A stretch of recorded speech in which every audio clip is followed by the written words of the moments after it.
হাতে রং তুলি নিয়ে কী করবো না বুঝতে পেরে কয়েকটা ছোট ছোট ফুল আঁকলাম। তারপর ভাবলাম এই ফুলগুলোকে সব এক জায়গায় করে যদি একটা ছোট বুকে বানানো যায় কেমন হয়।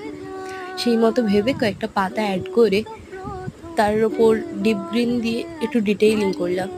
যেহেতু ফ্রি হ্যান্ড করছি তাই আগে থেকে কিছু এঁকে রাখিনি, যা মাথাতে এলো তাই করলাম।